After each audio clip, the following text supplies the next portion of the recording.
Io, noi, gli altri, insieme per un ambiente a misura di cittadino. Questo è il titolo di un progetto bello, entusiasmante per i ragazzi, che lei in qualità di dirigente scolastico dell'Istituto Manzoni di Raffadali ha esposto a tutti i partecipanti. Di cosa si tratta?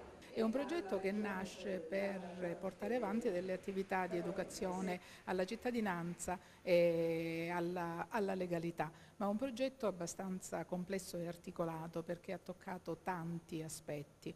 Innanzitutto abbiamo parlato di formazione, abbiamo fatto una formazione per i docenti, gli esperti e i genitori. Il progetto era rivolto sia agli alunni che ai genitori e poi ci siamo calati nella parte didattica con dei moduli che avevano l'obiettivo di recuperare le competenze in lettoscrittura e in matematica e scienze e un modulo di attività laboratoriali. Oggi è il momento finale. Abbiamo voluto mettere su carta il lavoro svolto perché servisse non solo a noi scuola come memoria storica, ma anche come punto di partenza per continuare sulle azioni che abbiamo svolto, perché di legalità, e parliamo in questo caso di legalità interiore, perché abbiamo voluto che i nostri alunni capissero e entrassero in quelle che sono le regole del comportamento a tutti i livelli. Un progetto importante che parla di legalità soprattutto rivolto ai più piccoli e questo è un tema assai importante oggi visto le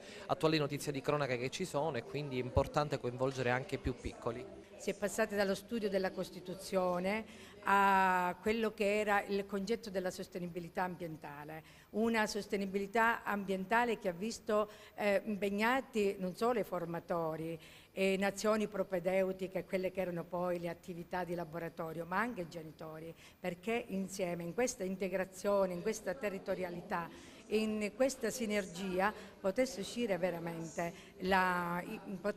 veramente i principi della legalità e i valori veri da spendere ogni giorno della nostra vita. Ci abbiamo creduto e oggi i risultati che abbiamo ottenuto ci danno grandi soddisfazioni.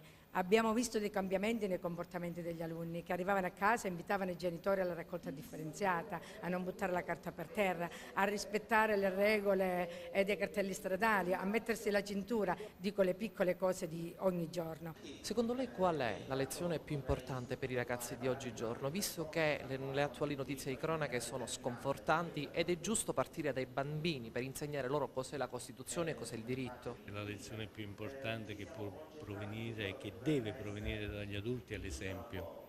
Sono venuto ad incontrare i bambini durante appunto questo percorso di educazione alla legalità e vengo volentieri perché è di tutta evidenza che il futuro della nostra società sono loro e se noi riusciamo quindi ad avere degli adulti che hanno nel futuro un concetto di legalità diverso e migliore rispetto a quanto purtroppo abbiano gli adulti attuali in un ambiente poi a misura d'uomo e allora sicuramente possiamo sperare in un futuro migliore. Che cosa ti ha lasciato questa esperienza?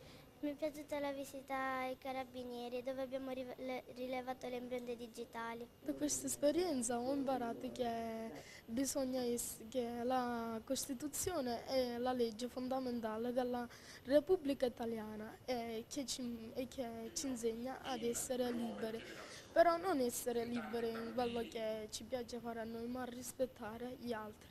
Abbiamo fatto poi lo spettacolo teatrale Il treno dei diritti, che abbiamo riassunto tutto quello che abbiamo fatto. A me è piaciuta la visita del questore che ci ha detto come comportarci da bravi cittadini.